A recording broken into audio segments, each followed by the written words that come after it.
A maioria das pessoas falha miseravelmente na tentativa de emagrecer e manter o seu emagrecimento. Eu sou o André, doutor em psicologia, e hoje vou dar algumas dicas de como você pode melhorar a sua saúde física com a ajuda da psicologia. A obesidade tem se tornado cada vez mais comum em diferentes lugares ao redor do mundo por dois principais motivos: maior ingestão de calorias e sedentarismo. Existem muitos outros fatores envolvidos na obesidade e podemos falar melhor disso em outro vídeo. Comenta aqui embaixo se quiser que a gente fale disso e aproveita para se inscrever aqui no canal também. Pessoas obesas possuem maior risco de desenvolver diferentes doenças, tais como doenças cardiovasculares, que podem predispô-las a incapacitações graves e mortes prematuras. Por isso, identificar tratamentos efetivos pode salvar muitas vidas. Alguns dos tratamentos mais conhecidos são dietas e cirurgias. Ambos tendem a facilitar a perda de peso a curto prazo para algumas pessoas, mas vários estudos já evidenciaram que a perda de peso a longo prazo é difícil para a maioria das pessoas. Quanto às dietas, cerca de 2/3 das pessoas tendem a ter um peso maior depois da dieta do que o que tinham antes dela, e quanto mais restritiva a dieta, mais rapidamente o peso tende a ser recuperado. Nos tratamentos baseados em medicamentos ou cirurgias, a volta do peso anterior tende a ser mais devagar. Mesmo assim, pessoas que perderam muito peso após uma cirurgia bariátrica podem voltar a ganhar parte desse peso depois de um tempo. Um mito sobre pessoas obesas é o de que elas não têm força de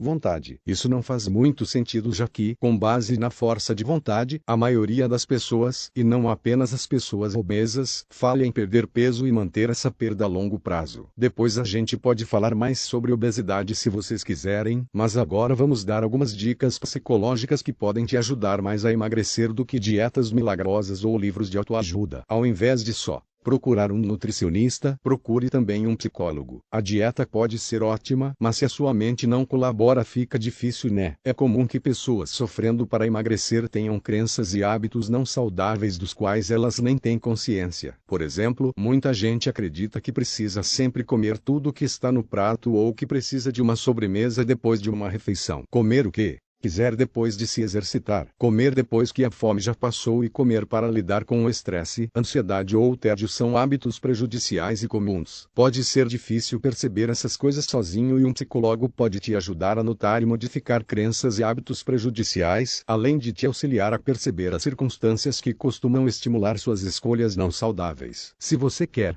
perder peso, é essencial aprender a se monitorar rigorosamente. Isso significa anotar diariamente o que você comeu, quanto, onde e quando. Anote também os pensamentos, sentimentos e ações que você estava realizando antes de começar a comer. Fazendo isso, você vai aprender mais sobre como funcionam os seus comportamentos alimentares e que partes você poderia mudar. Em que situações você costuma meter o pé na jaca? Existe um ou mais padrões nisso. Junto com o seu psicólogo ou sozinho, tente perceber que relações o seu cérebro criou com as comidas. Lembra quando a gente falou de hábitos? Pois é, talvez o seu cérebro já tenha relacionado o comportamento de comer com certas emoções ou atividades cotidianas. Por exemplo, quase ninguém tem esse hábito, claro, mas suponha que você tende a comer algo doce quando se sente angustiado. Se essas duas coisas estão bem associadas na sua mente, sentir angústia vai te motivar a buscar doces. A angústia pode disparar a sua busca por doces de forma praticamente automática. Assim, muita gente nem tem noção do hábito que desenvolveu ao longo dos anos e tende a continuar sendo um escravo desse hábito por muito tempo. Da próxima vez que você se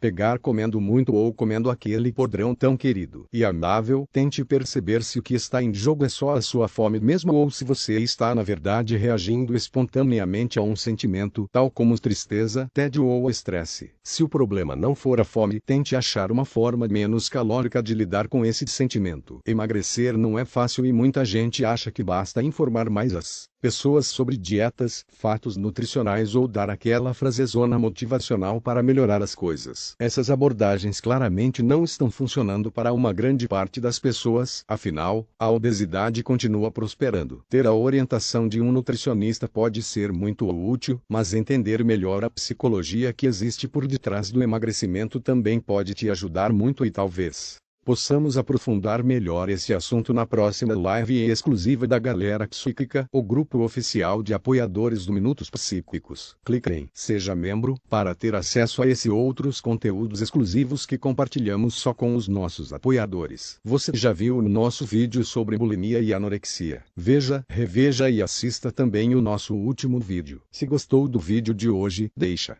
um joinha aqui para que mais pessoas assistam os nossos vídeos.